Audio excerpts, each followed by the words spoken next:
Hi, I'm your host Dale Rutan. Welcome back. Before we begin, I just want to take a second to say thank you. Thank you to all the wonderful people who have subscribed to this near death experience channel. I truly believe we have the best subscribers on all of YouTube. So thank you. And now let's get into the next near death experience. I was swimming and I jumped in the water and got stuck. Yes. And it was like thick, like tar. It was so thick that I could not pull out. I was stuck up to my knee. And I drowned. I couldn't get out. I sucked in all the water and I drowned at the bottom of the lake. And yeah, that was scary. That was, for a while, the person tries to fight to stay alive. But after a while, they realize that I'm going to die. And there's a struggle for life and death. And then after after they realize they're going to die no matter what, and you can kind of tell, then they fall down or begin the dying process. And they fall down, and the person can feel the different organs in their body shutting off. Like for me, I could feel them real soft, like they were like candles blowing out, like the kidney, the liver, the lungs. Um, Even though I wasn't breathing, I was still alive, and I had enough air to stay alive for at least 6 or 7 minutes, or as long as I was down there. So I wasn't breathing, but I was still not yet dead. So my body started to get real stiff. It started to become paralyzed, and it started at the feet and came up slowly to the knees, the legs, the stomach, the chest, until I was completely paralyzed. I couldn't move. I could see straight ahead and on the side, and I could also hear, but I couldn't move. And time slowed down like a dream.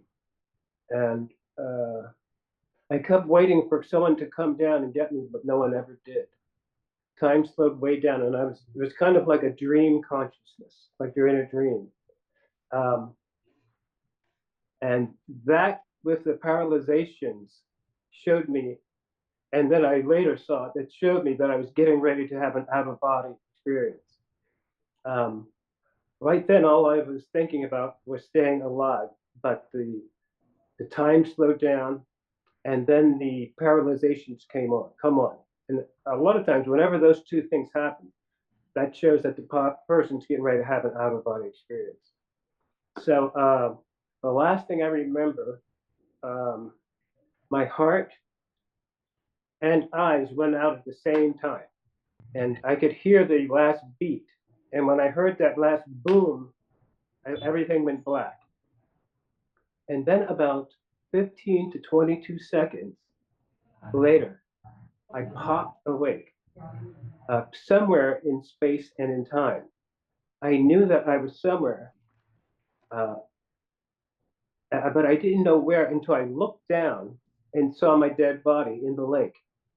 I was about maybe 10 feet above my body. My spirit body came out. I woke up and looked down and saw myself and remembered that I had just drowned.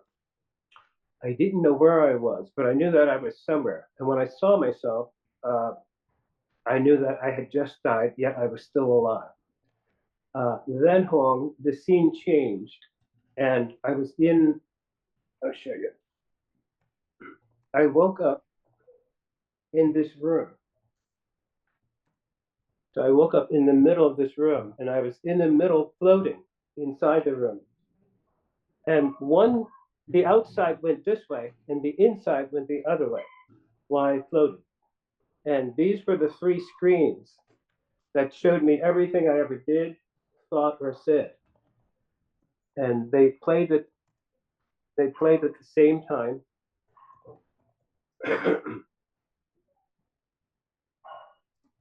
So I was inside that round circle when I was floating in the air. And this three movie screens showed me everything I ever said, thought, or did. And it asked me three questions too. It asked me, what have I done to help myself? What have I done to help others? And have you always believed in me? That was God speaking. And he knew the answer was yes. I did. Um, and he asked me about these things that had happened, but didn't condemn or say that I was bad. He just asked me, and we talked about it. And then once I said yes, I believe in you, the scene changed, and I was on a beach, and I looked out into the sky, and I could see the sun coming up. Let's see. Yeah, three suns came up. So I saw the sun in the sky, and as it came across the sky to me, I rose up in the air with it until I was face to face with it, maybe about half the length of a soccer field. And it was in the air, and I was in the air. And my hands were out like this. My hands were stretched out like this, almost like on a cross. And this round sun sphere came to me, and I was looking at it. And the rays from the sun sphere healed me in my health and in my mainly health and sickness, and it made me stronger. The orange rays made me stronger for the sun. And then, without seeing it change, the red sun sphere the orange sun sphere became red. So the colors changed, yeah. And the red was, uh, and this sun sphere was what I saw as God. And the red color was God's love forgiving me and also showing how much he loved me and how valuable I was to him. And these rays, these red rays, were ecstasy in the nirvana and bliss that the people talk about who go up to those higher levels. And it was pure happiness, pure love, and pure forgiveness. And uh, so God forgives the person before they go up to heaven and meet him. And in now, I was still floating in the air, and the red rays were showing his love for me, also making me stronger and stronger too. And as it continued, I kept going upward and upward. The orange light, I was right here. The red light, I was right here. And I was ready to go after the red light, ready to go into the white lights. And the scientists say only 1 in 10 go into the white lights, and only 1 in 4 remember the near death. So a lot of people have it, but they don't remember all of it. And some of it is illusion, where you think you see something, but you really don't. But if the person remains fully calm while it's happening, like Mr. Spock on Star Trek, if you stay really calm like that, you'll be able to see exactly the reality of what's happening. And in the near death, which is a spiritual out of body, um, the person is naturally calm and relaxed. And you don't talk, but you think inside your mind, and you can hear and talk to the others inside your mind. And you can fly and float naturally, just like you can in a dream. And so you don't even think about it. All you think about is, I want to go somewhere, and you're automatically there. Or you can see yourself flying through the air. So it's the kind of world where whatever you think happens. And that same thing happens in this world, but at a slower time, in case the person changes their mind, or a little kid gets mad at mommy or daddy and says, I hate you, I wish you were dead. And then he later, doesn't mean it. So we can get things in this world, but it takes longer. But in that invisible world, we can get things right away.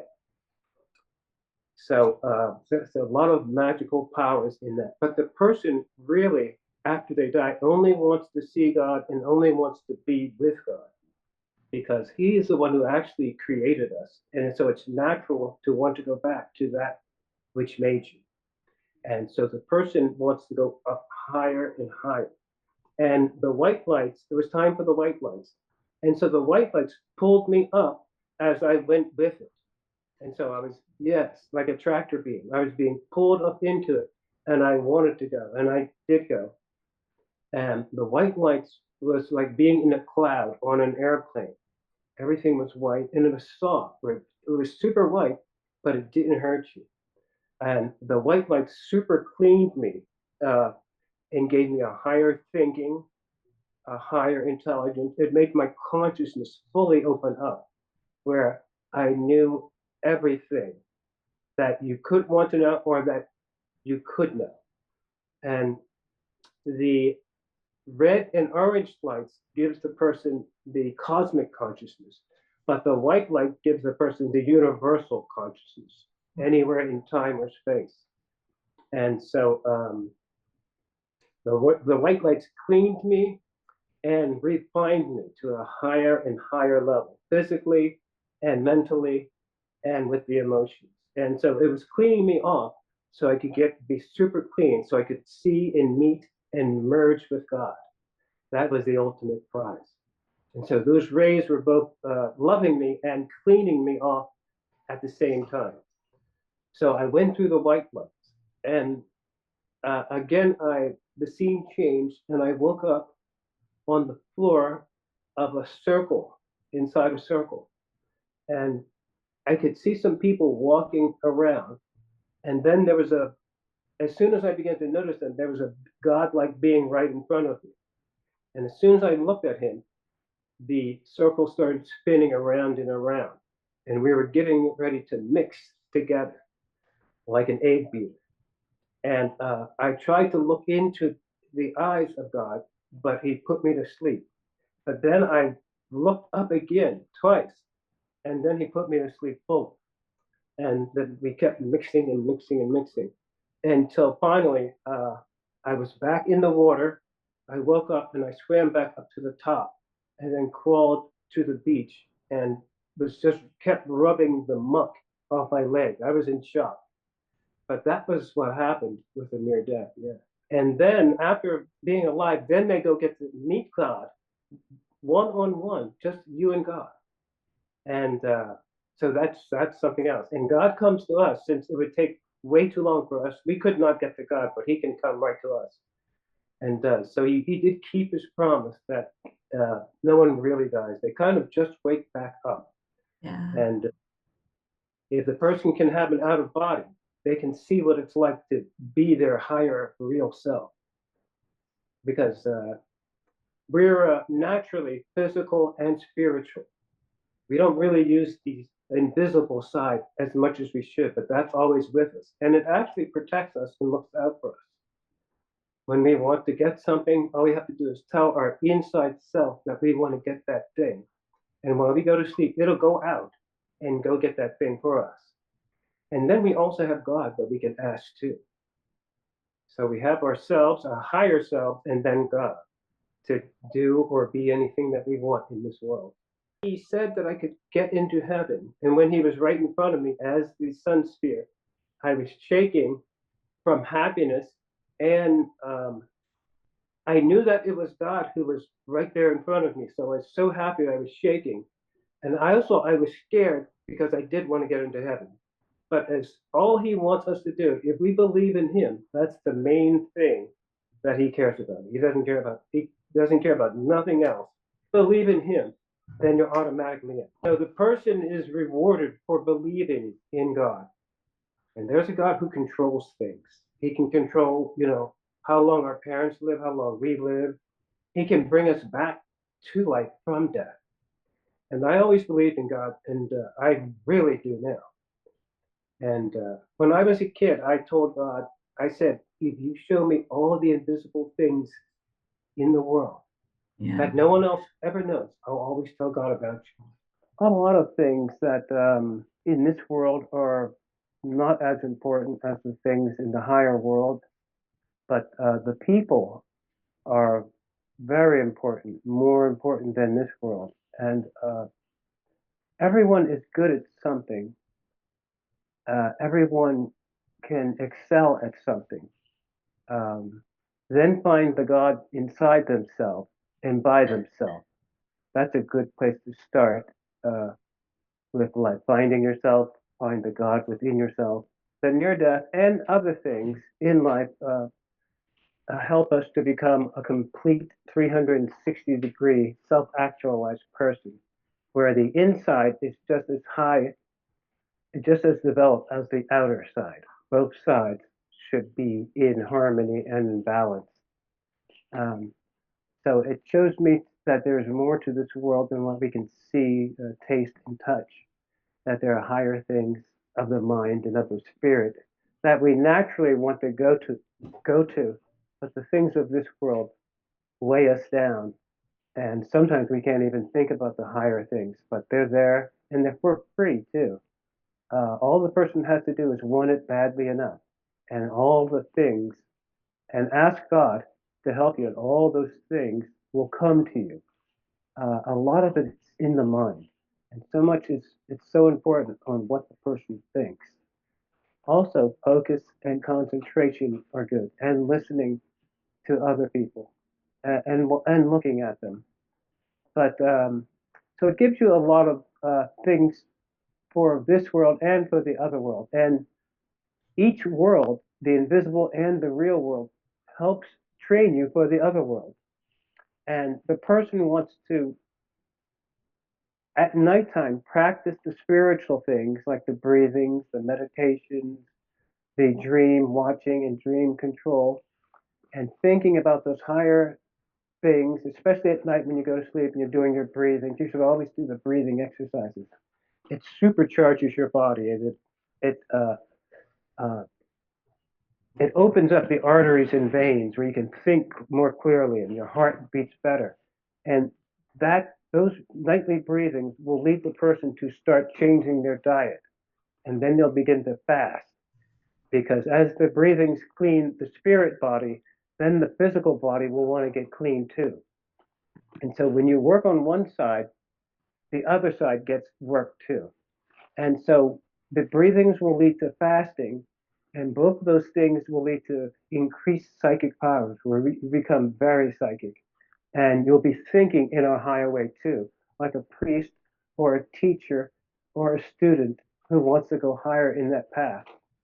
So the breathings will lead to fastings, the fastings and the breathings will lead to psychic powers. Uh, when you do those two things, usually the dreams will start to blossom and you'll remember them longer, especially if you use crystals. You'll remember your dreams longer, and soon you'll begin to start to wake up in the dreams. And this is all while you're doing your breathings uh, at night and in the day. Uh, but every night you want to work on them. And as you continue to do the breathings, the dreams will get better and longer, and then the out of bodies will come. And you'll notice them by the paralyzations. Or you'll have a dream where you're flying, and you'll think it's just a dream, but you are actually really flying. So the breathings and fastings lead to higher psychic abilities, and then it leads to the nighter dreams and out of bodies. And once the out of bodies start happening, then you're uh, then you're beginning to use both sides of yourself. At night, you're working on that, and in the day, you're working in the real world. And both minds are then talking to each other. And that's where things start really happening. You start getting things that you want fast. But by the time you get to that level, uh, you stop things of this world of little interest when you see all the higher reality and truth that can be had from the invisible world. And people will see too that you're different after you start doing the breathings and fastings month after month, year after year. You'll become a different person, and it'll open up the door for all the psychic experience. And once you have like an out of body or a powerful dream, you can actually see God in a powerful dream if you want to bad enough. And the emotions are good to use for prayer and spiritual things when you're awake. But in the invisible world, you want to keep the strong emotions in check and in control. It'll help you. It'll help you in this world too. But in this world, when you want something, you can pray for it using a strong emotion and knowing exactly what you want. You'll get it quick, especially if it's something good or if you want it to help others. You can do it for yourself, but if you want it to help others, you'll get it too. But anyone who strives to become closer to God and know about the inside things, that's a high thing to study. And it's like being a scientist or a priest. It's a spiritual science that we think about and talk about and like. Well, that's all for today. Remember, we do not encourage you to experience near death experiences under any circumstances. If you're having psychological or emotional problems, we encourage you to see a therapist. They can and will help. And as always, if you enjoyed this near death experience, please give it a thumbs up, share it, and leave us your comments so we can read and listen. Thank you, and God bless you.